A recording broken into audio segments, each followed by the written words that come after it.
Sharada jewellers తెలంగాణలో మొట్టమొదటి factory outlet మన కొత్తపేటలో ఫిబ్రవరి 14న గొప్ప శుభారంభం. అట్లాగే అధ్యక్ష ఇందిరమ్మ ఇళ్ల కోసం దరఖాస్తులు ఆహ్వానించాం. అర్హులైనంత వరకు మేము అప్లికేషన్స్ అన్నింటినీ వెరిఫై చేస్తూ ఉన్నాం. ఆ వెరిఫై చేసినటువంటి వాటిలో ప్రతి నియోజకవర్గానికి 3500 ఇళ్ళు మేము ఈ సంవత్సరం కట్టిస్తామని చెప్పాం.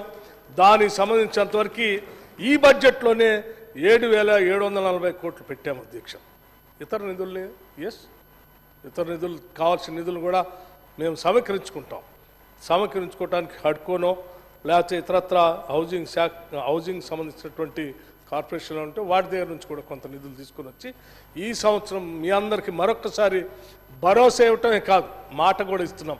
3500 ఇళ్ళు ప్రతి శాసనసభ నియోజకవర్గంలో శాంక్షన్ చేస్తాం, మొదలుపెట్టిస్తాం.